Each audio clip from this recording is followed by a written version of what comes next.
late March, and I'm here doing my second video workshop with you. And like always, I hope that I can try to connect your mind and emotions and imagination with your body.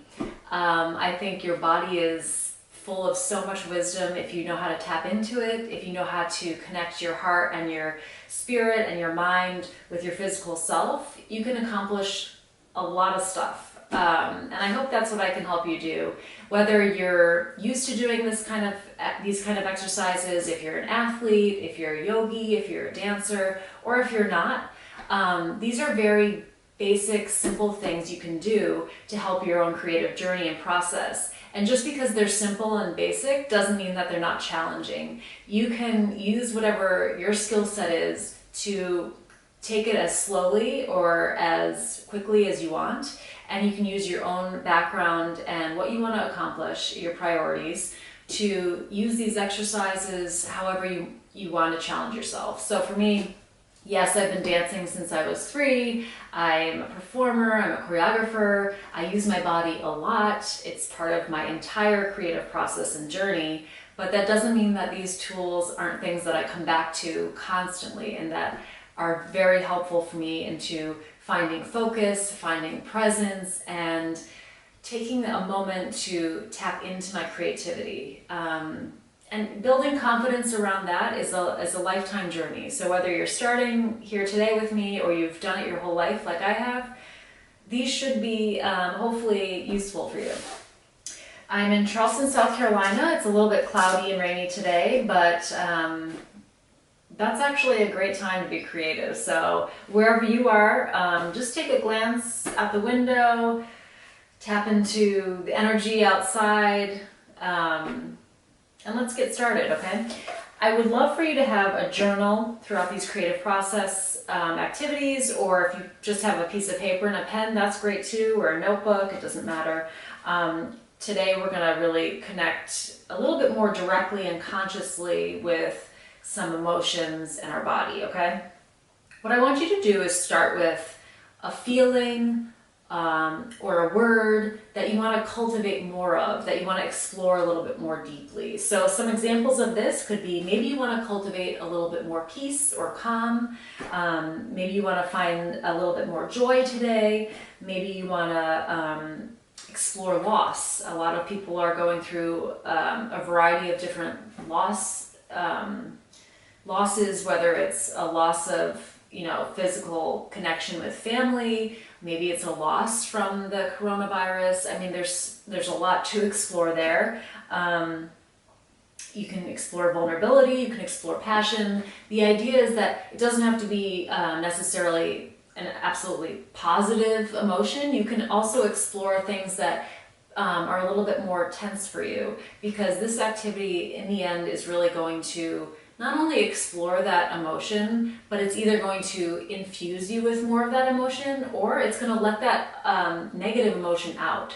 So this is a great activity for either of these things. It could be a positive or negative thing. For me, I'm feeling a little bit stir crazy with this quarantine, so I'm going to go for giving my body and my mind and my spirit a little bit more freedom today. So my word is freedom. So I've written that down, and what I like to do, especially if you're planning on trying to do this activity several times, maybe it's once a week. See how it goes. Try it once a week for 3 months. That's a lot. Maybe try it once a week for 4 weeks and see how that goes. If you really like it, then it can be a ritual that you do on a weekly basis. Maybe every Sunday night before you start the week, this is something you do. That's an idea I have for you. But anyway, I like to date it, so today's April 15th, and that's something you can refer back to. Oh, well, look, I wanted to explore freedom, and maybe you can think about, okay, on that day, I remember it being a little bit rainy outside, I remember feeling a little stir crazy, but this activity really allowed me to feel a little bit more free. Great. Hopefully that happens today. So what I want to do is, we're going to get a little juicy with whatever word you've picked. And what do I mean by juicy? I mean, this should be a delicious, almost sensual journey into your body where you're not afraid to just let go. I really and truly, nobody's watching you. Like, I'm going to feel pretty awkward on camera. But but there's nobody watching you. You're not filming yourself, and maybe you are, but whatever. I want you to get juicy and be fearless in how you're approaching this, okay? I want this whole activity to be delicious in the sense that you have no boundaries of your exploration. And in this way, it's really inviting your body and your mind and slash heart to connect directly and consciously. You're saying, okay, I'm going to focus on this word. This is my intention, and I'm going to be present in my body exploring this word, whatever that means to you. For me, it means maybe consciously I'll think about times where I felt free and let that come into my body and let it inspire my movements. It can also mean not thinking about anything and the freedom that comes with that. There's so many ways you can use that word. You can tap into memories, you can tap into just how that word like immediately makes you react. Or you can think of nothing and just let that word sit and fly above you and see how it inspires you. So this process is really useful because it can help you get more present into your body, into that mind-body connection. But it can also, for instance, if you do have anxiety or maybe you're prone to feeling kind of blue on a sad day, well, if you get used to consciously taking a word that you want more of, cultivating more of, maybe it's calm or joy, you can do this activity to bring that out in yourself. So this might be a good way to reprogram the way that your body your body and mind naturally react to certain circumstances. That's a lot of talking. So what I want to do with you has to do with a specific body part, specific place that I think a lot of emotions tend to lie. So it's kind of general knowledge that some emotions particularly tend to inhabit a lot of people's body parts. So a very good example of this is when people are stressed or anxious, they tend to hold a lot of it in their shoulders, in their upper back, and in their neck. And what I mean by that is sometimes, mostly unconsciously, our body gets tight when we're anxious or stressed, and it just naturally gets smaller and tighter. It's kind of a response it's a natural biological response, but a lot of people, it tends to affect them continuously. Another region that I think is affected by a whole spectrum of emotions, which is what I want to work with you on today, is the pelvis. From my education, my undergrad, my graduate, and just my education as an artist throughout my life, I've noticed that a lot of people tend to have hip and pelvis it becomes unaligned somehow. And there ends up being lower back pain, there ends up being just restriction in that area. And when your pelvis and your hips are restricted and tight, it affects everything. I mean, this is what grounds our body, this core. So today we'll be exploring our hips with whatever emotion or intention you have. So take a second, again, cultivate a space. It could be in a kitchen, it can be in your apartment, it can be on a rug or yoga mat, whatever the space is. Just take a second, look around, be like, this is my space. I'm going to give myself this time and moment to explore this emotion with my body. Here we go. Okay, so you've got your intention, you're ready to go, you've found your space, you have some time for yourself. Excellent. Let's get started. So my intention today is liberation. I'm going to be thinking about that and freedom. Start again. Okay, so welcome back. You've got your intention, you've written it down, you've dated it if you want, you've found your space, you have a little bit of time for yourself, you're ready and willing to explore this intention with your body. Great, I'm very excited. My word today is going to be freedom, so that's what I'll be trying to tap into with my body. And what I wanted to say to you is I'm going to be giving you some details of this exercise in the next few minutes, and what you can do is then pause the video or wait till the end of the video and allow yourself to go do your activity. Do the exercise in your own time, take however long you want, so that you've got the idea in your head of what to do, and then you don't have to listen to my voice constantly when you're doing it. So what I like to do in this next exercise is I would say I would like to invite you to find a song, or perhaps like 3 to 5 songs, a little playlist that you're really relating to that emotion. Or it could be songs that really inspire you, get you really motivated and revved up, and you're ready to move. Or if you've been very experienced in this mind-body connection, maybe you want to try to time yourself for, let's say, 20 to 30 minutes at a minimum in silence. And you can use this as this next exercise as a progression for yourself in silence, which can be very challenging in itself, but it can be very enlightening. A lot of things can come up from doing movement in silence. That's how I tend to work, actually. And what's really useful is if you have this journal or notebook, afterwards, no matter what you choose to do, whether you're using music you like, using music that inspires you, using music that aligns with the emotion, or if you're using silence or maybe music that doesn't align with the emotion, whatever it is, after this exercise, like all of my exercises, I really ask you to then just do a little bit of free writing, which means you're not really thinking about anything so much as just writing in a journal about what you're feeling at that very moment of after this exercise or activity. It could be just purely observational. I'm feeling inspired. Maybe you had some thoughts that occurred to you while you're doing the activities. That's great too. You can write those down. And hopefully this becomes something that you can use during your creative process, creative journey, and just your overall personal growth. I tend to think that writing down as much as you can when you're doing things like this that are for this special mind-body connection, it can be really enlightening little nuggets of wisdom for you in whatever you're writing down. So keep that in mind. You're finding some music for yourself, or you're doing it in silence, whichever you prefer. Again, like most of my activities begin, find a comfortable position for your feet. They're going to be under your hip bones, so find your hip bones wherever they are, and just look down. Make sure that your feet aren't too wide, they're not too narrow, they're just kind of in the right place for alignment. What I'm going to do with you today involves the pelvis and the hips. I think that a lot of emotions can sit in the pelvis, they can sit in the hips.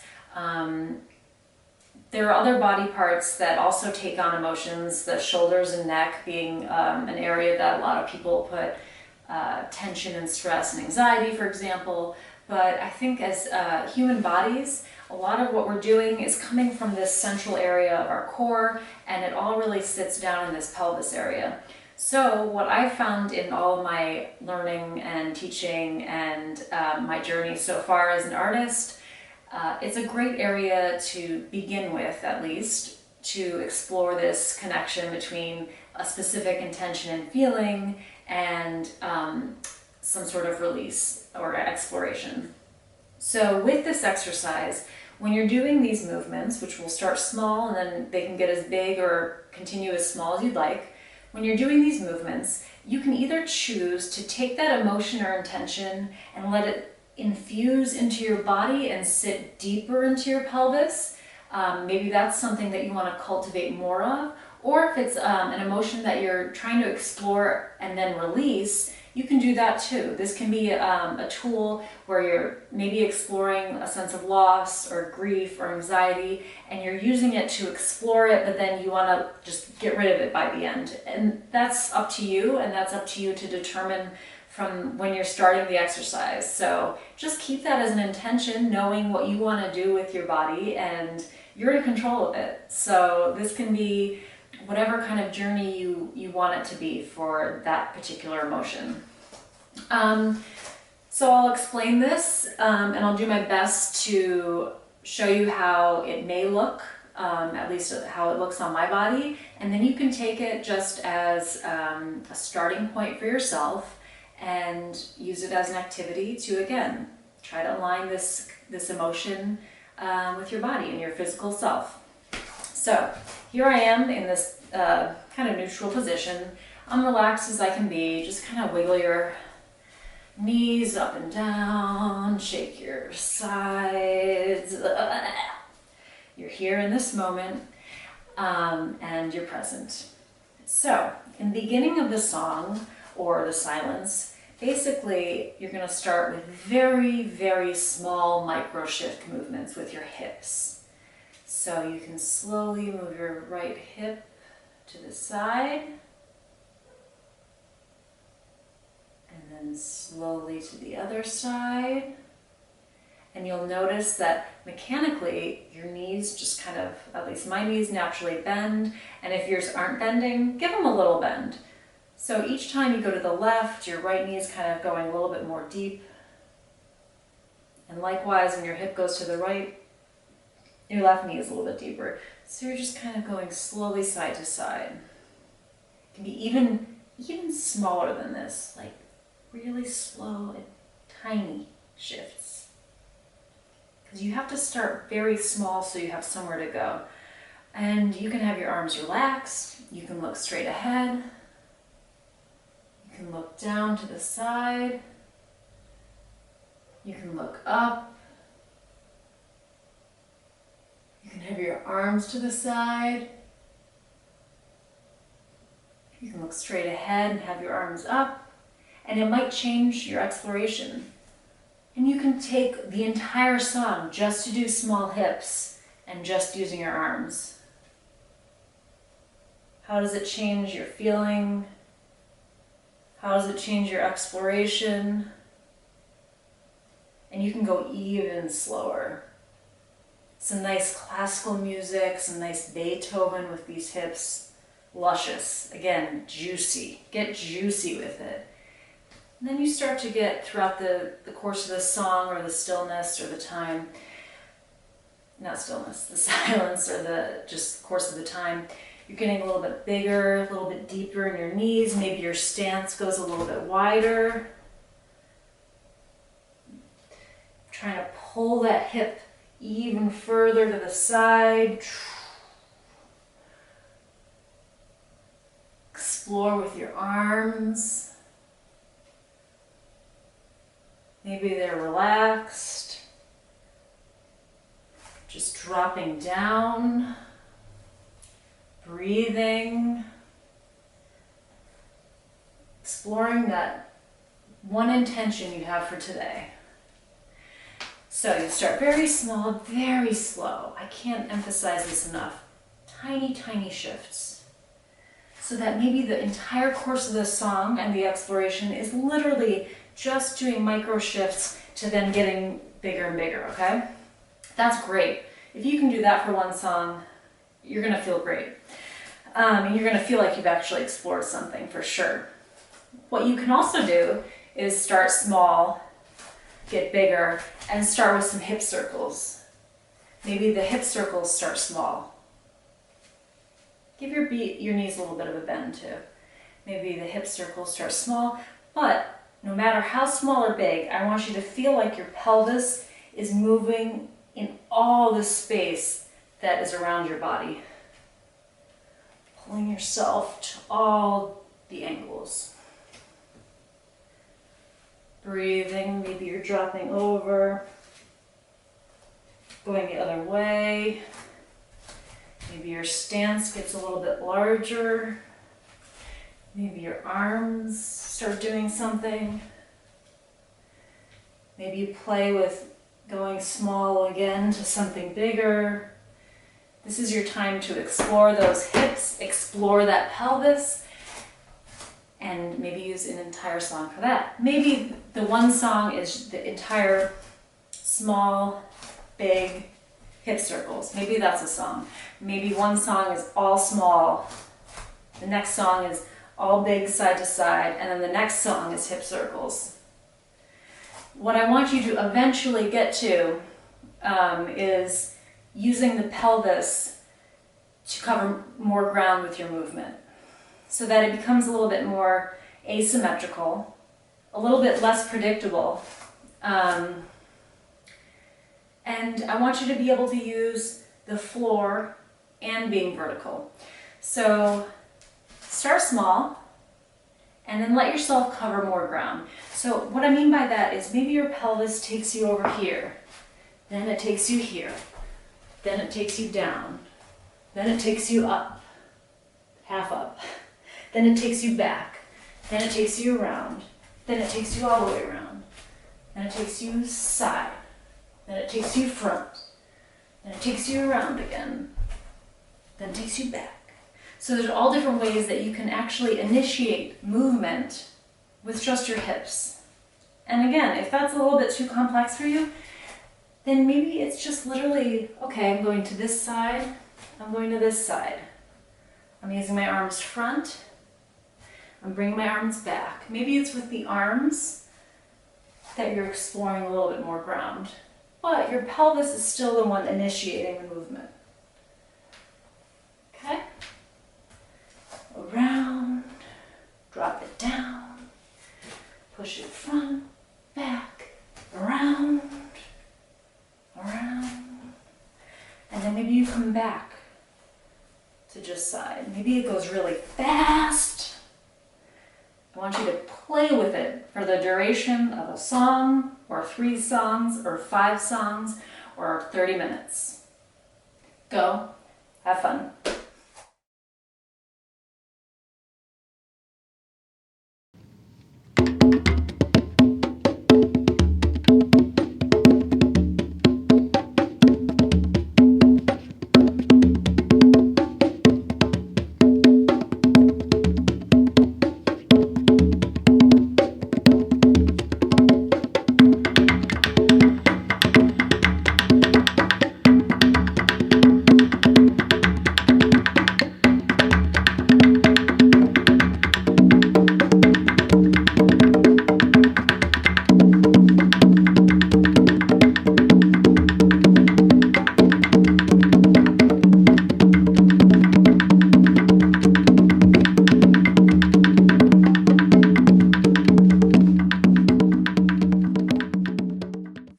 So hopefully you've had a song or a playlist, or maybe you've done it in silence for 20 to 30 minutes, and you've just literally allowed yourself to explore something intentional with your hips and your pelvis. And hopefully that started with something small and it got larger, or it got more exploratory, more playful throughout your duration.